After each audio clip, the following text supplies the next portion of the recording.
Eh bien, bonjour à tous, bienvenue et merci d'avoir choisi notre conférence plutôt que celle d'à côté. Bonjour, bienvenue. Le sujet de la conférence, ça va être les conflits qui opposent le SEO et l'UX lors de la réalisation de projets web. On va commencer par se présenter rapidement.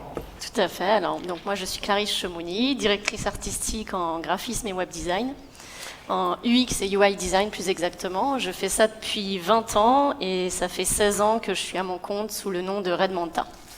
Je m'appelle Laurent Brice, alias Jarvik. Je suis le dirigeant et le fondateur d'une petite agence de SEO qui existe depuis 10 ans et ça fait 15 ans que je fais ce métier. Alors en fait, l'histoire commence quand la mère de Brad Pitt, Mary Chattal Pitt, me contacte en message privé sur Facebook. Elle a un gros problème, c'est qu'en fait, elle a une activité de jeûne et randonnée et elle cherche désespérément des clients. Donc elle nous sollicite avec un budget qui est assez conséquent. Et donc, pour l'aider à trouver plus de prospects, plus de leads, on lui propose de faire une landing page. Donc, qu'est-ce que c'est qu'une landing page? Ok, on va rappeler les bases. C'est une page d'atterrissage. Donc, à partir du moment où vous cliquez sur un lien, vous arrivez sur une page d'atterrissage, en fait. Sauf que la landing page, elle a quelque chose d'un peu plus spécifique, c'est qu'on va faire en sorte de booster à fond sa conversion, donc l'apport de leads. Et pour être transparent avec vous, en fait, on lui a proposé de faire plusieurs landing pages, une pour chacun des mots-clés stratégiques de son activité. Et là, ce qu'on va vous présenter, c'est la réalisation d'une de ces landing pages sur un mot-clé spécifique, qui est stage de jeûne. Donc on va vous présenter comment faire cette landing page version SEO versus version UX design en 9 étapes. Donc pour commencer, c'est la préparation. Très souvent, en UX design, on a envie de rentrer très très vite dans le maquettage de pages, etc. Sauf qu'en fait, il y a des étapes clés à faire avant, comme poser des questions. Et parmi ces questions, il y a quel est l'objectif du site de la cliente. Donc on l'a vu tout à l'heure, c'est évidemment de l'apport de lead, mais on pourrait même aller un petit peu plus loin, du type comment est-ce qu'elle veut être contactée. Elle veut du lead, ok, mais elle a peut-être un moyen, elle, de gérer son tunnel d'acquisition en fait au sein de cette landing page, et donc potentiellement elle préfère peut-être qu'elle préfère qu'on l'appelle, peut-être qu'elle veut un formulaire de contact, peut-être qu'elle veut un remplissage de bulletins en ligne, peut-être qu'elle veut directement un panier d'achat. Bref, il faut aller creuser un petit peu plus loin. Ensuite, il y a dans quel contexte arrive le visiteur. Donc est-ce que c'est un prospect chaud, un prospect froid? Vous allez voir qu'on ne va pas gérer de la même manière après sur les maquettes si notre prospect est chaud ou froid. Donc typiquement, s'il arrive par un Instagram Ads où il y avait écrit voici des stages de jeunes, clique ici pour t'inscrire à notre stage, on a un prospect qui est hyper chaud.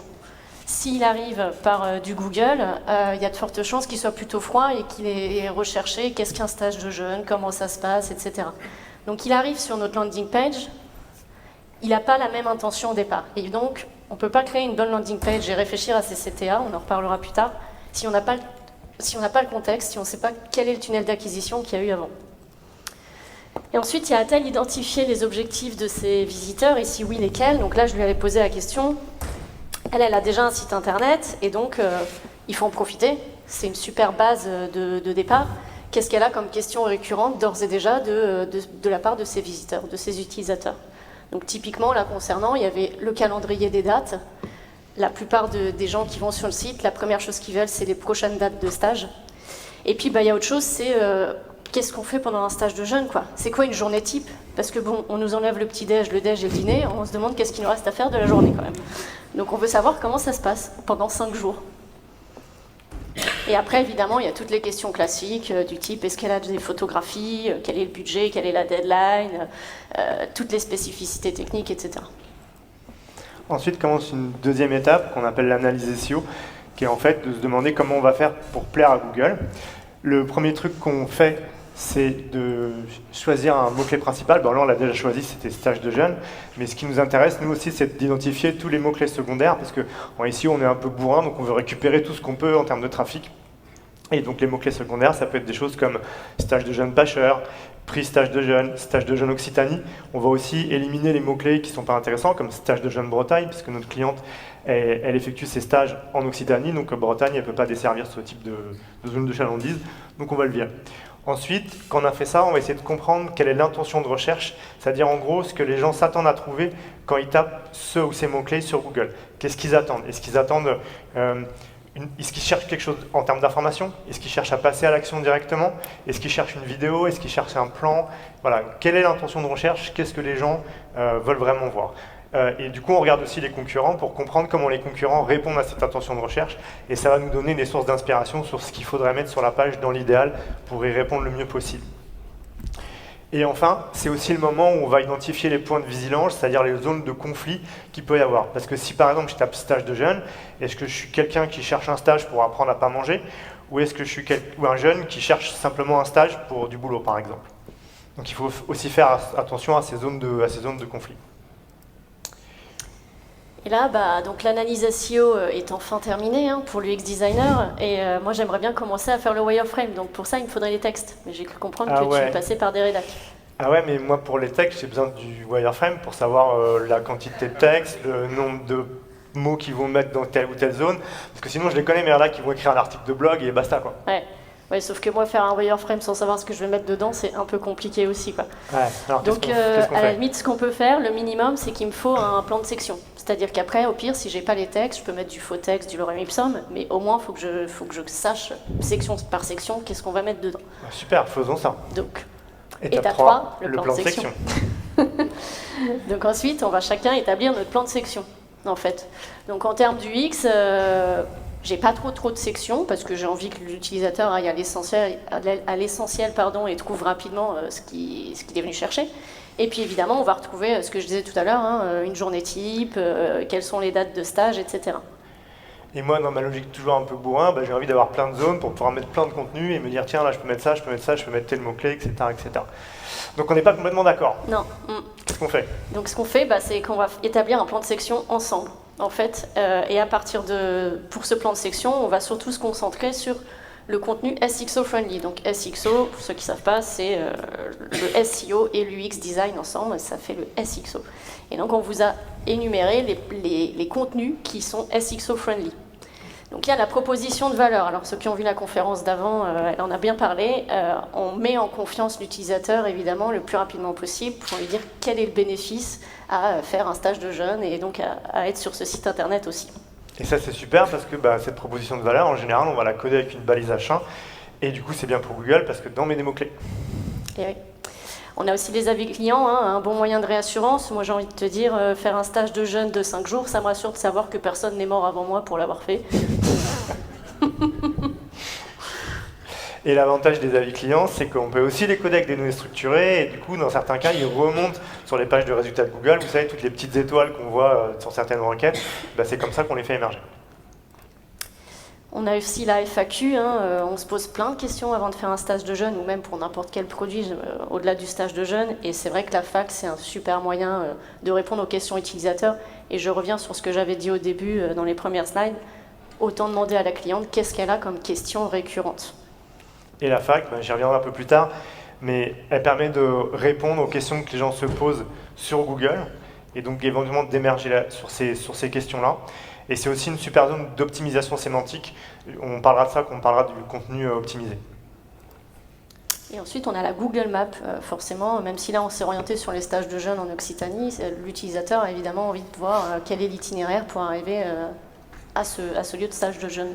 Et l'avantage de mettre une carte, c'est aussi une indication pour Google quand on est sur une recherche locale, donc ça va aider aussi un peu à booster le SEO local, ce qui est bien dans ce cas de figure, puisque justement la cliente elle cherche des clients en Occitanie.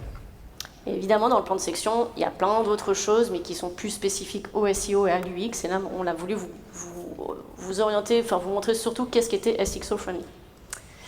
Ensuite de ça, je vais pouvoir enfin faire le wireframe. Enfin. Donc c'est parti. Donc qu'est-ce que c'est qu'un wireframe, au cas où, s'il y en a qui ne savent pas dans la salle.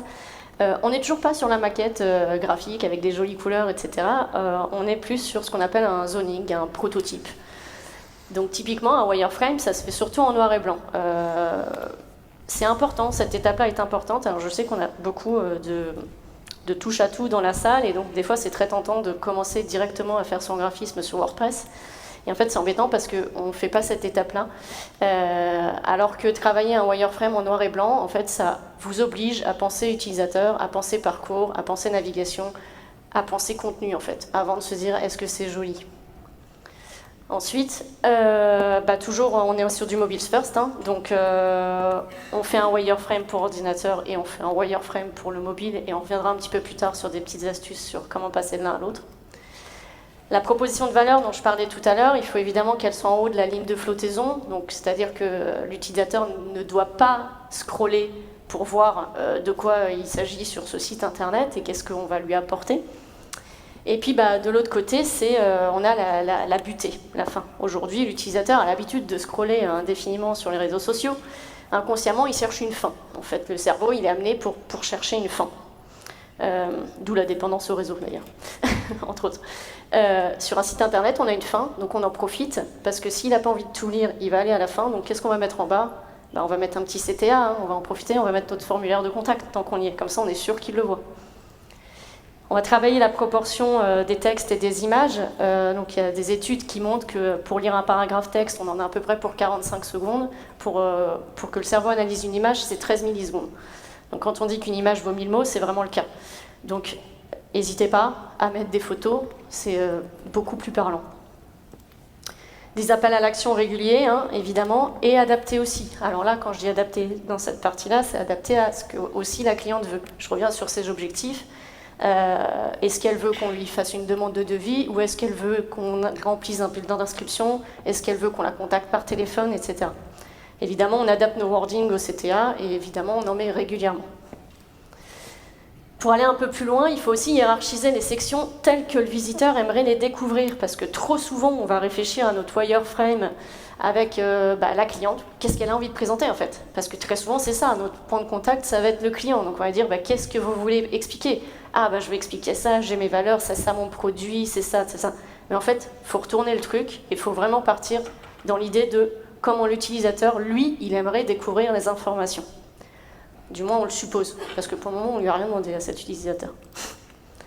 Ensuite, donner un rythme irrégulier, donc sur votre wireframe, alterner les 4 colonnes, les 3 colonnes, les 2 colonnes, alterner les sections avec une photo, et puis après des sections avec des pictogrammes. Si vous êtes toujours sur une même mise en page, section par section, c'est hyper plombant. Si vous voulez maintenir un peu et réveiller votre utilisateur quand il va scroller sur le site, cassez le rythme. Soyez hyper régulier, ça va le stimuler. Et ensuite, pensez dès le début aux performances du site. Est-ce qu'un slider en header énorme avec 4 photos qui défilent, est-ce que c'est vraiment essentiel à ce moment-là sur ce site-là? Souvent, la réponse est non. Ne sous-estimez pas la réflexion par rapport au formulaire de contact. Trop souvent, on se dit faut un formulaire de contact. Ok. Mais en fait, il faut vraiment se dire que moins il y a de champs, plus ils sont remplis. Donc vraiment, demandez le strict minimum dont a besoin votre client, et peut-être pour son CRM aussi, ceci dit au passage, mais vraiment, moins il y en a, mieux c'est. Pensez aussi aux champs qui sont obligatoires ou optionnels. Il y a une étude qui a démontré que quand on affiche pour un même formulaire des champs optionnels, donc vraiment où il y a écrit optionnel, versus le même formulaire avec la fameuse petite astérisque de c'est obligatoire, ça a été prouvé que les champs optionnels étaient plus remplis quand on disait que c'était optionnel, plutôt que ceux où il y avait écrit que c'était obligatoire. Voilà, sur le formulaire où il y a écrit les obligations. Donc ça, c'est intéressant, il faut se poser la question aussi. Quand on donne la liberté à l'utilisateur, il a envie de donner plus en fait. Et après, adapter le wording des CTA. Donc j'ai dit tout à l'heure, il y a par rapport aux objectifs de la cliente, forcément, mais aussi, je vous ai parlé des prospects froids, des prospects chauds et du tunnel d'acquisition, de ce qui se passait avant. Si votre prospect est froid, ce qui est le cas ici parce qu'il arrive par du SEO, imaginez, vous rentrez dans un bar, vous voyez quelqu'un qui vous plaît, vous n'allez pas lui sauter dessus, il vous roule un palot, quoi. C'est la même chose pour l'utilisateur avec les CTA. Il faut un peu le chauffer, il faut un peu le draguer avant. Donc, quand le prospect est froid arrive sur votre landing page, ne mettez pas de bouton en haut, clique ici pour mettre au panier, clique ici pour acheter, etc. Non, il n'est pas prêt. Il faut d'abord lui expliquer ce que vous vendez. Donc, au départ, on est sur est-ce que tu veux poser une question, ou contactez-nous, ou en savoir plus, ou regardez les dates des prochains stages. Ok ? Ça, c'est un des trucs les plus importants de la conf. Donc, j'insiste là-dessus parce que trop souvent, je vois des CTA de bourrins qui n'ont pas réfléchi, ou les personnes n'ont pas réfléchi avant au tunnel d'acquisition. Donc là, voilà le wireframe que j'ai fait. Et avec des petites astuces pour le passage en mobile, trop souvent, pour passer de version ordinateur à la version mobile, on va se dire, bah, c'est simple, les blocs ils vont les uns en dessous les autres, quoi. C'est ok, ça passe. Bah oui, mais non, en fait, parce que potentiellement, vous allez avoir une page de 10 km sur mobile et ça va être insupportable. Moi, ce que je vous conseille, c'est de hiérarchiser en 3 niveaux. Donc le premier niveau, c'est tout ce qui est prioritaire. Effectivement, là, vous passez les blocs les uns en dessous des autres. Donc typiquement, mes formules de stage de jeunes, les activités, les bénéfices, etc. Tout ce qui est niveau 2, donc par exemple l'équipe du stage de jeunes, donc l'animatrice, le guide de randonnée, ou pourquoi pas les témoignages, passez-les en slider droite-gauche. Hein, c'est hyper naturel pour l'utilisateur. Vous êtes sur votre mobile, vous avez l'habitude de slider. Donc ne vous dites pas, on les passe les uns en dessous les autres. Non. Surtout pour une galerie photo aussi, qui ferait 10 km. Pensez au slide. Vous avez le droit de changer votre mise en page une fois sur mobile. Et puis après, encore plus loin, vous avez le droit de supprimer. Hein, tout ce qui est décoratif, si vous avez mis une image, moi c'était le cas, une image à côté des dates de stage, eh bien vous le virez sur mobile, c'est ok. Ne mettez pas tout sur mobile comme si c'était sur ordinateur en les passant juste les uns sous les autres. Vraiment hiérarchisé. Alors, qu'est-ce que t'en penses ? Franchement, bof, moi je vois plusieurs problèmes que ça pose pour le SEO. Okay. Le premier, c'est la quantité de texte, parce que j'ai pas assez de place moi, pour mettre tout le texte que j'ai envie de mettre pour bien faire comprendre à Google de quoi parle la page. Donc je sais pas comment on peut aménager ça. Ouais, bah, le truc c'est que si on met une tonne de texte, l'utilisateur il va être noyé, j'ai peur qu'il trouve pas l'info, et puis on va moins voir mes CTA aussi, donc bon, on en reparle plus tard. Ouais. Okay. Et la deuxième question, c'est, j'ai pas vu de menu sur ton wireframe, donc en fait, est-ce que la landing page, elle est intégrée dans le site ou pas ?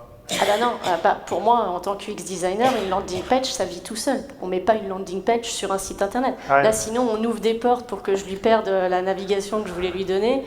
Il a des onglets, il peut se barrer de ma landing page, quoi. C'est chaud. Ouais, moi, j'ai besoin du menu pour envoyer du jus d'une manière interne vers la page pour qu'elle puisse bien se positionner sur Google. Donc, comment on fait ? Oui, parce que ton but, c'est de faire remonter le site, en fait, au global. Ouais, bah, la page surtout, mais il faut qu'elle fasse partie du site, quoi. Ok. Bah, alors, dans ce cas, je vais refaire un wireframe qui va être un petit peu plus SEO-friendly et répondre aux attentes SEO. Donc, entre autres, là, j'ai intégré ma landing page, effectivement, au site internet. Et donc, on voit qu'il y a le menu qui est en haut, le menu du site. Et puis, bah, j'ai rajouté des gros paragraphes texte, hein, du lorem ipsum pour le moment, mais je me dis que ça va plaire à l'équipe SEO. Et après, les boutons, les liens lire plus, hein, sont vos amis. Google saura les lire, hein, ceux qui sont planqués derrière les lire plus. Ça marche sur ordinateur et ça marche encore plus sur mobile. Hein, parce que si vous mettez un texte comme ça sur mobile, c'est indigeste. Ensuite, on va passer à l'étape suivante, qui est la rédaction du contenu optimisé pour le SEO. Donc pour rédiger un contenu, il faut déjà comprendre comment Google fonctionne. Et en fait, Google, il sait pas identifier si votre contenu il est vraiment pertinent, si ce que vous racontez c'est intelligent, si vous êtes original.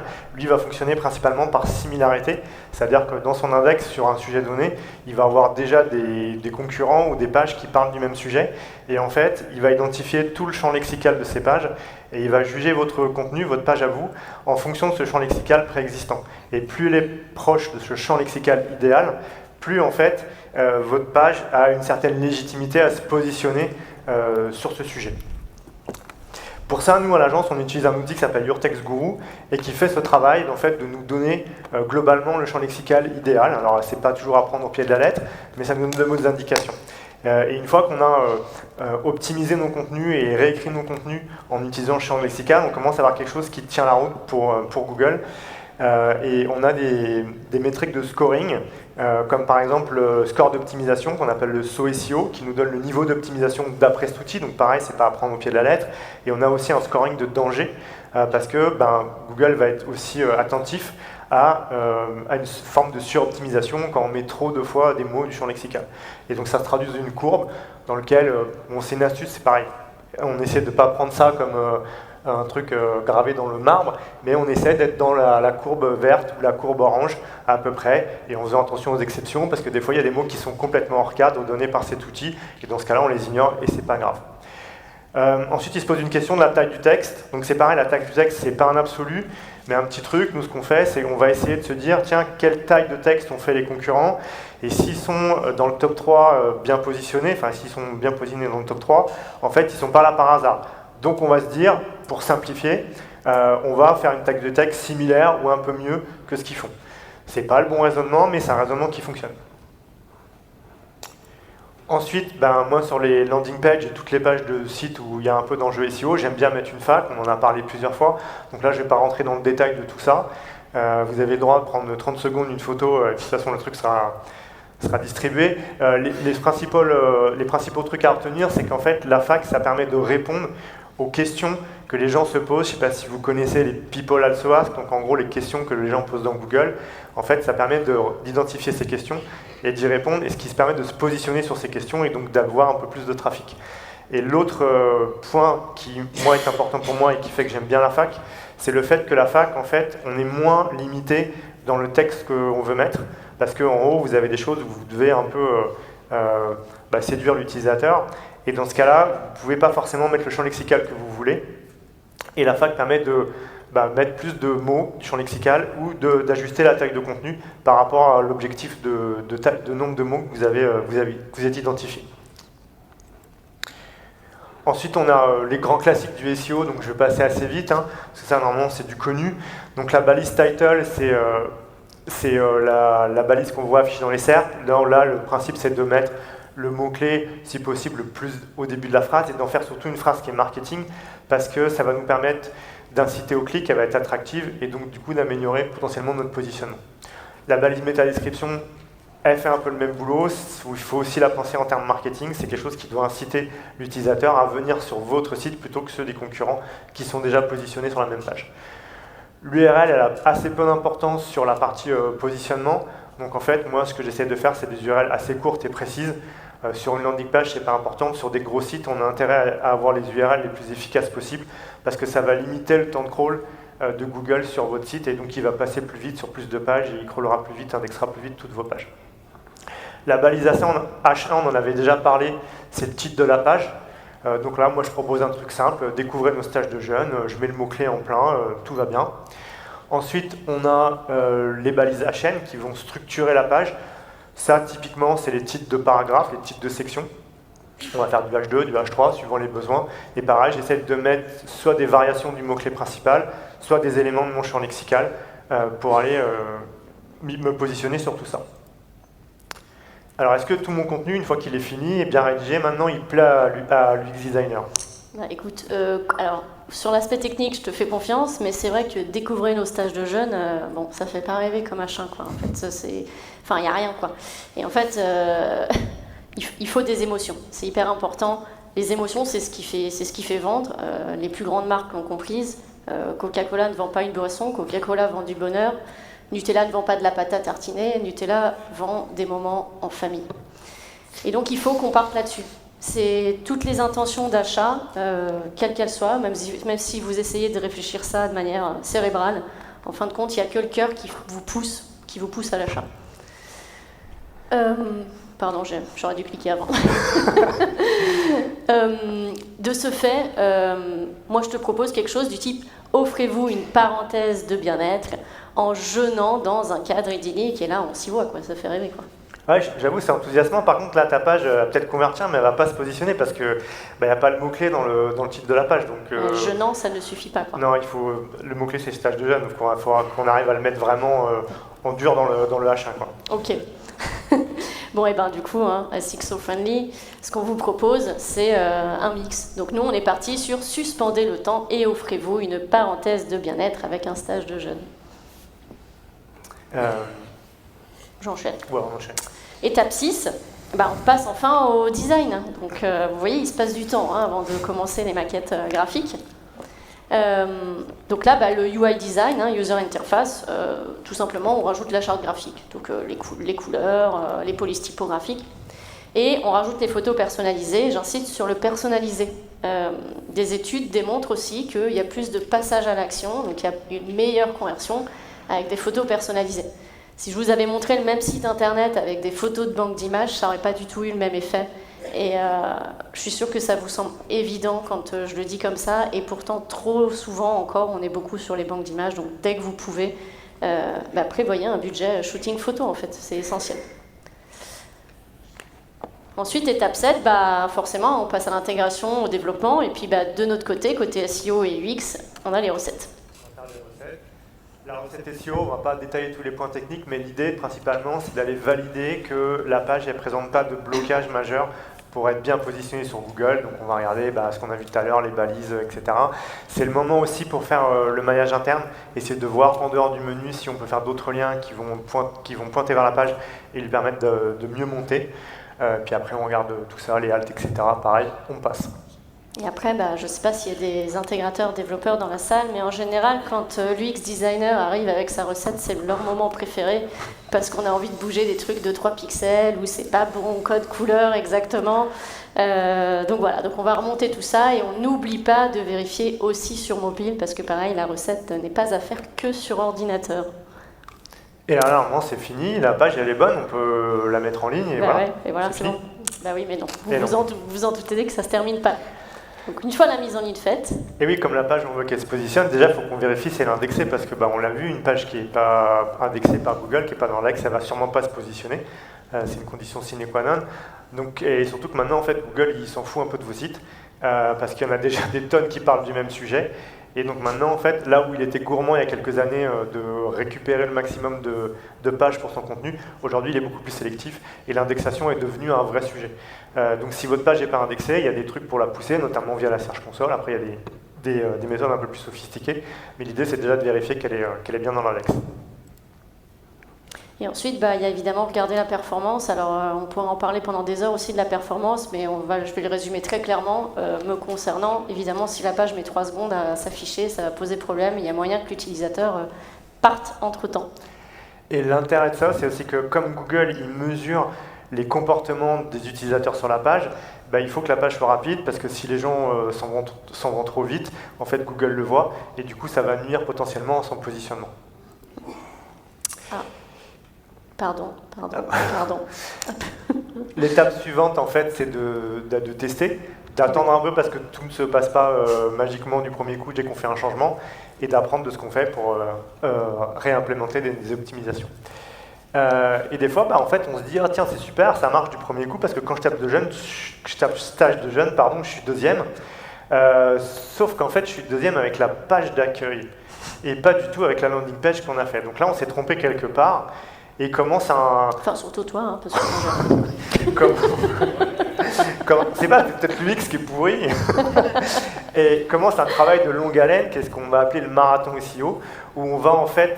on va commencer à se dire, tiens, qu'est-ce qu'on peut faire pour faire monter la bonne page? En l'occurrence, qu'on a la home qui est bien, on va peut-être se dire que Google a raison, on va laisser comme ça, mais dans le cas où, par exemple, on a notre landing page qui est mal positionnée, en fait, on va faire un travail pour optimiser, réoptimiser. La première chose à faire, c'est de définir des KPI. Donc, en gros, est-ce que je vais mesurer le trafic, le positionnement, est-ce que je vais mesurer le nombre de leads qui sont générés?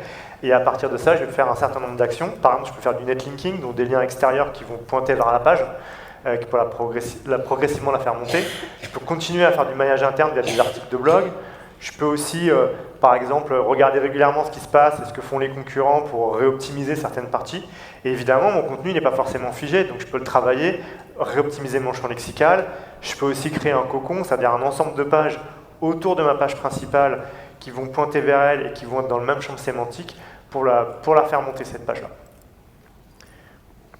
C'était le point 5, on est allé un peu vite. Très bien. Et après, en UX design aussi, évidemment, le test and learn existe. Donc, il y a le grand classique de l'A/B testing que beaucoup de gens connaissent, où on compare deux maquettes de sites internet et on voit laquelle fonctionne le mieux. Par contre, c'est important de savoir qu'on peut tester sans faire de l'A/B testing. On peut tester un seul prototype, un seul site. Donc, par exemple, on a des outils comme Hotjar ou Matomo qui nous permettent de savoir où est-ce les zones sur lesquelles nos utilisateurs sont restés plus ou moins longtemps, ou par exemple, où est-ce qu'ils ont cliqué, en dehors de liens qu'on aurait mis de trackers derrière des boutons. Ils peuvent cliquer, par exemple, sur une image que nous, on n'avait pas rendue cliquable. Donc, à partir de là, on va se dire, tiens, ce serait intéressant de mettre quelque chose derrière cette image, vu que les utilisateurs, ils cliquent dessus. Le problème, c'est qu'on ne sait pas, quand même, sur ce type d'outils, ils ont quand même leurs limites, parce qu'on ne sait pas quelle était l'intention derrière. L'avantage de faire des tests d'utilisateurs en présentiel, c'est qu'on peut leur poser la question. Qu'est-ce que tu t'attendais à voir quand tu as cliqué sur cette image ? Donc là, sur les tests utilisateurs, on est vraiment sur du qualitatif. On peut après y aller en mode bourrin, avec des tests en mode guérilla, qui sont des tests utilisateurs. On va dans la rue et on teste le truc, quoi. Et là, on est sur du quantitatif. En une journée, vous pouvez avoir demandé à 20, 30 personnes, en faisant tester sur un ordinateur, sur une tablette. Ça peut même être un prototype papier, parce que là, j'en parle à la fin, une fois la mise en ligne. En réalité, quand il y a le temps, quand il y a le budget, c'est bien de faire toute cette étape-là avec au niveau du wireframe, donc bien avant. Voilà, on a à peu près tout vu, on a fait nos 9 étapes, non ? Ouais. Ah. Conclusion. En conclusion, parce qu'en plus on a passé le temps là. Ouais. Là, ce qu'il faut retenir, c'est que pour qu'une landing page elle réponde à la fois à l'intention de recherche et aux besoins de l'utilisateur, il faut communiquer. Effectivement, juste pour un peu plus conclure, aller un petit peu plus loin que ça, trop souvent, quand on est toute une équipe en fait, dans des activités différentes sur un site internet, on va avoir tendance à communiquer uniquement lors des réunions d'équipe. Sauf qu'en fait, les réunions d'équipe, on l'a vu, si on fait chacun notre plan de section dans un coin, si je fais mon wireframe dans un coin et que je le montre et que je dis alors est-ce que ça te convient, et inversement, ben on voit que ça ne convient pas toujours à tout le monde. Donc en fait, le mieux, c'est de communiquer tout du long en fait, et de brainstormer même ensemble. Pas juste se faire un point d'état.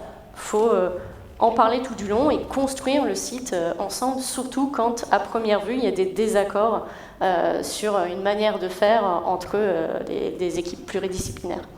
C'est comme ça qu'on voit que les conflits apparents en fait, peuvent très bien se résoudre avec des compromis et de la négociation. Et voilà, on a fini. Merci. Il y a encore d'autres questions. Merci.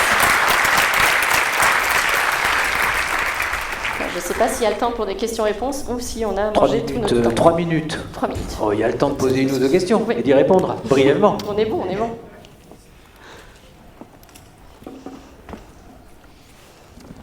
Hello, et merci beaucoup, c'était très cool ce petit jeu de ping-pong.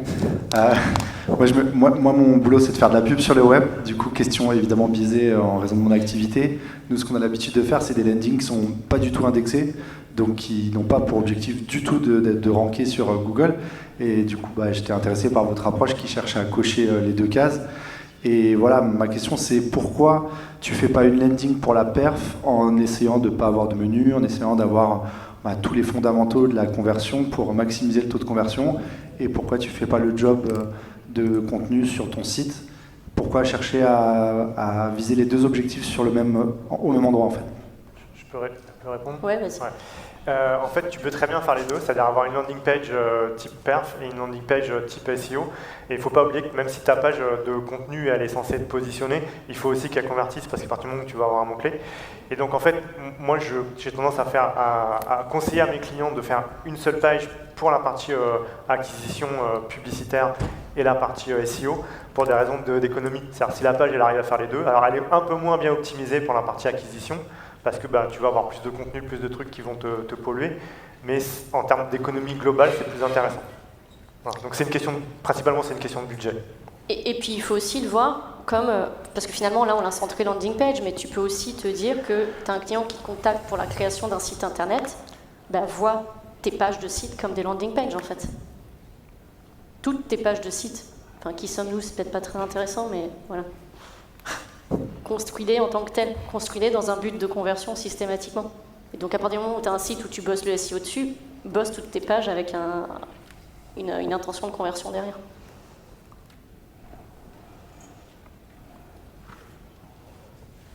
Oui, du coup merci, c'était super intéressant.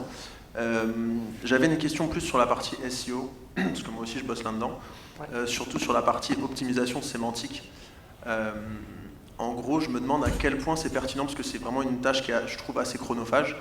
Et moi, j'ai pas mal de clients qui demandent un certain score SEO, 80%, 90%. Et je me demande à quel point c'est pertinent de passer autant de temps dessus, au lieu de plutôt créer plus de pages sur la même thématique pour augmenter un peu sa réputation, sa notoriété aux yeux de Google. Et lequel des deux, en tout cas selon ton expérience, à quel point est-ce que c'est vraiment pertinent? Est-ce que ça vaut pas le coup plutôt de se pencher sur la création d'autres pages Ouais, super question.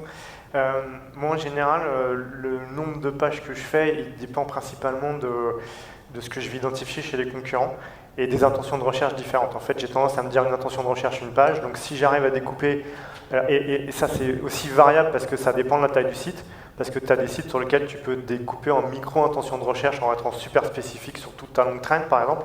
Et dans ce cas-là, je vais aller dans ton sens et je vais faire le plus de pages possible. Et après, en fonction de mon temps, de mon budget, etc., je vais chercher à les optimiser à fond ou pas en termes de contenu. Et tu as des cas de figure où tu as des clients qui ont des petits sites, qui n'ont pas forcément un budget. Et dans ce cas-là, je vais mettre plus d'attention sur le fait de créer une page un peu plus optimisée. Voilà, et après, je te rejoins, là on parle de score, mais c'est un truc qui est purement scolaire en fait. Ce qu'on veut, c'est pas forcément avoir 80%, ou c'est comme les trucs sur Yoast, là où tout le monde veut avoir tout au vert. Bon, c'est des trucs qui sont simplificateurs et qui sont bien pour faire comprendre aux clients. Mais tu sais comme moi que c'est un peu plus subtil et que tu as plutôt intérêt à te dire comment je fais pour avoir une page qui est bien et comment je monitore tout ça dans l'ensemble, quoi. Ok, merci. Merci beaucoup. Merci. Encore bravo. Merci.